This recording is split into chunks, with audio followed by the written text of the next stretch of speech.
Hi guys, मैं आपको unsold विज्ञान का सॉल्यूशन करा रहा हूँ। Set number set number set number 2021 का। यार इतनी मेहनत से वीडियो बनाते हैं, सब्सक्राइब एवं लाइक कर दिया करो और एक अच्छा सा कमेंट कर दिया करो, जिससे मेरे मनोबल बढ़ता जाए। हाँ, कौन सा पराग कोष में पाए जाते हैं? परागण पाए जाते हैं। पादप में जाइलम का कार्य होता है जल का वहन करना। मस्तिष्क उत्तरदायी है सोचने के लिए, हृदय स्पंदन के लिए, शरीर का संतुलन बनाने के लिए। तीनों में से यानी उपयुक्त सभी। उच्च विकास की दृष्टि से हमारी किससे अधिक समानता है? चीन के विद्यार्थी या जापानी मधु मछुआरा या नस्ल मानव। ठीक है। अब क्वेश्चन दिया है, मुकुलन किसे कहते हैं? मुकुलन एक ऐसी प्रक्रिया है जिससे जनक जीवों में एक उभारनुमा संरचना पाई जाती है। उभारनुमा का मतलब होती है ऐसे एक कोई जीव होगा तो इसके ऊपर ऐसी उभारनुमा संरचना पाई जाती है, जिससे मुकुल कहते हैं। यह अलग होकर अपने जनक के समान ही वृद्धि करती है। मतलब ये अलग हो जाएगा तो ये अलग से अपनी अलग से वृद्धि करेगा। ठीक है, इस विधि को मुकुलन कहा जाता है। ठीक है, जैसे हाइड्रा, ईस्ट आदि। अब दूसरा क्वेश्चन दिया गया है कि बातरंध क्या है या ये कहाँ पाए जाते हैं, इसकी उपयोगिता बताइए। ठीक है, बातरंध पौधों की पत्तियों व अन्य वायवीय हरे मुलायम भागों पर उपस्थित छोटे छोटे रंध्र या पर्णरंध्र या स्टोमेटा कहते हैं। मतलब छोटे पत्ते अधिकतर पत्तियों पर पाए जाते हैं। बारहवीं का हो गया है बाहर, हरे मुलायम भागों पर उपस्थित छोटे छोटे रंध्र या पर्णरंध्र स्टोमेटा कहलाते हैं। ठीक है, अब इसके अंतर्गत दिया है स्टोमेटा या पर्णरंध्र का वितरण। ठीक है, तो रंध्र या पर्णरंध्र या स्टोमेटा पौधों की पत्तियों व अन्य सक्रिय वायवीय हरे मुलायम भागों पर जाती हैं। मतलब वायवीय का हो गया, वायवीय का मतलब हो गया बाहरी सतह। ठीक है, सक्रिय एवं हरे मुलायम भागों पर जाते हैं, किंतु पत्तियों पर इसकी उपस्थिति अति आवश्यक तथा महत्वपूर्ण होती है। सबसे ज्यादा स्टोमेटा मतलब पत्तियों पर पाई जाती है। ठीक है, अब इसका क्वेश्चन में दिया गया था, इसकी उपयोगिता देख ले। रंध्रों का प्रमुख कार्य पौधों के बाह्य वातावरण से पौधों के अंदर के वातावरण का संबंध स्थापित करना। ठीक है, बाहर से अंदर का स्थापित करना। श्वसन के लिए ऑक्सीजन का आना एवं कार्बन डाइऑक्साइड ऑक्सीजन का बाहर जाना। मतलब ऑक्सीजन को प्लांट ऑक्सीजन को अपनी ओर खींचती है और कार्बन डाइऑक्साइड को बाहर जाना। तथा प्रकाश संश्लेषण के लिए CO2 का आना। मतलब प्रकाश संश्लेषण के लिए CO2 कार्बन डाइऑक्साइड को आना तथा ऑक्सीजन को बाहर निकलना। पेड़ पौधे अपना भोजन बनाते हैं तो क्या है, कार्बन डाइऑक्साइड लेते हैं और सनलाइट के उपस्थिति में एवं जल की उपस्थिति में अपना भोजन बनाते हैं और क्या है, इसमें ऑक्सीजन को बाहर निकालते हैं, जैसे कि रात्रि के समय होता है। ठीक है, और जल के उत्सर्जन अर्थात बाष्प उत्सर्जन का भी कार्य भी रंध्र करते हैं। ये मैं लार क्या है, इसकी उपयोगिता का विवरण उदाहरण सहित दीजिए। मैं पिछले वीडियो में करा रखा हूँ, जाकर आप लोग देख ले। अब अगला क्वेश्चन है, मनुष्य की आहार नाल का सबसे उपयोगी भाग कौन सा है? मैंने ये हेडिंग लिख दी, ये सबसे उपयोगी है मतलब अंग है। अब इसका अलग से वीडियो डाल दूंगा। ठीक है, अब तीसरा दिया गया है कि पौधों में परागण का क्या महत्व है।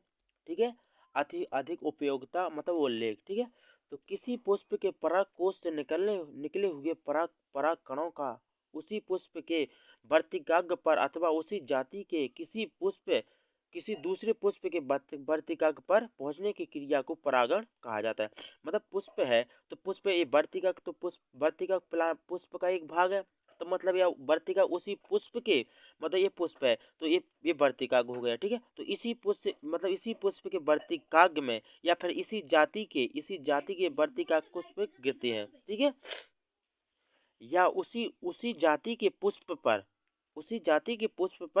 पहुंचते हैं, तो इस क्रिया को परागण कहा जाता है। इस अभिक्रिया को ही पौधों का परागण कहा जाता है। ठीक है, नर युग्मक मादा युग्मक के पाए जाते हैं। मतलब ये नर युग्मक में तथा मादा युग्मक में पाए जाते हैं तथा उसमें उसके साथ संलित हो जाते हैं। मतलब उसके साथ संलित मतलब आपस में मिल जाते हैं। इस क्रिया को निषेचन कहा जाता है। ठीक है, नर एवं मादा के बीच में निषेचन की क्रिया अपनाई जाती होती है। ठीक है। निषेचन के बाद फल का निर्माण होता है। जब निषेचन फल मतलब नर और मादा का युग्मक मिलते ही संलित हो जाते हैं। फिर उसके बाद में फल का निर्माण होता है। नर युग्मकोद्भिद तथा मादा युग्मक पर बनते हैं। ठीक है। अब ये कितने प्रकार के होते हैं? एक तो हो गया स्वपरागण और एक परपरागण। ठीक है। इस प्रकार स्वपरागण में देखो, इस क्रिया में एक पुष्प के परागकण उसी पुष्प के जांघ पर उपस्थित वर्तिका पर पहुंचकर परागण करते हैं। ठीक है। परागण की क्रिया जब उसी पुष्प में ही जाती है तो उसे स्वपरागण कहा जाता है। परपरागण में कभी कभी एक पौधे पर स्थित पुष्प के परागकण दूसरे पुष्प पर स्थित पुष्प के वर्तिका पर पहुंच जाते हैं तथा अंकुरण की सुविधा ही परपरागण। कभी कभी एक पौधों पर स्थित पुष्प के परागकण दूसरे पौधे पर स्थित पुष्प के वर्तिका पर पहुंच जाते हैं। मतलब एक प्लांट का फ्लावर का वर्तिका दूसरे प्लांट के फ्लावर के वर्तिका पर पहुंच जाते हैं तथा अंकुरण की सुविधाएं प्राप्त कर लेता है। मतलब अंकुरण की सुविधा भी प्राप्त करते हैं। मतलब उसमें जीवन भी मतलब उसमें पानी मिलेगा तो उसका उसमें और पौधा अंकुरित होगा। जैसे चने में अंकुरित होता है।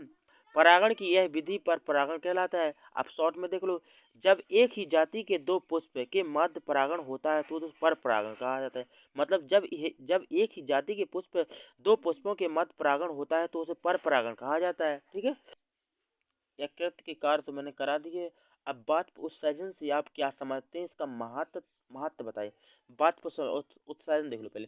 पौधों के बारहवीं भागों से पानी के बाष्प के रूप में उड़ने की क्रिया को बाष्प उत्सर्जन कहा जाता है। ठीक है। बाष्प उत्सर्जन के प्रकार तीन प्रकार के होते हैं। ठीक है। अब एक तो हो गया पर्णरंध्रीय बाष्प उत्सर्जन। एक जोड़ी वक्राकार रंध्र कोशिका इन क्षेत्रों के खुलने एवं बंद होने का नियंत्रण करते हैं। ठीक है। इन छिद्रों द्वारा वायु का आमागन होता है। ठीक है। वायु के संपर्क में जल का बाष्पीकरण होता है और रंध्रों से बाहर निकलने वाली वायु में जल भी बाष्प के रूप में बाहर निकल जाते हैं। ठीक है। और ये अगर ऑप्शन में आ जाए तो 90% बाष्प उत्सर्जन किसमें होता है तो समझ जाना पर्णरंध्रित में होता है। ठीक है। या रंध्रीय बाष्प उत्सर्जन होता है। अब दूसरी हेडिंग है उपत्वचा द्वारा बाष्प उत्सर्जन। पौधों का बाहरी भाग पत्तियों उपत्वचा द्वारा ढके होते हैं। इसमें भी बाष्पीकरण द्वारा जल उड़ता है। इसमें 9% बाष्प उत्सर्जन होता है। ठीक है। अगली हेडिंग है वातरंध्रों द्वारा बाष्प उत्सर्जन। वृक्षों के तने शाखाओं पर छाल में बीच बीच में छोटे छोटे वातरंध्र होते हैं। इनसे भी बाष्प उत्सर्जन होता है। मतलब यानी तना के द्वारा भी बाष्प उत्सर्जन होता है, पत्तियों के द्वारा भी बाष्प उत्सर्जन होता है। अब देखो वातरंध्र से लगभग 1% बाष्प उत्सर्जन होता है। मतलब इसमें 1% और उसमें दिया गया था पर्ण में दिया गया था 90% और उपत्वचा में दिया था 9% और इसमें दिया गया था 1%। यानी होगा पूरा 100% का। ठीक है। अगर वीडियो अच्छा लगा तो सब्सक्राइब और लाइक करना। ठीक है। एक अच्छा सा कमेंट कर देना।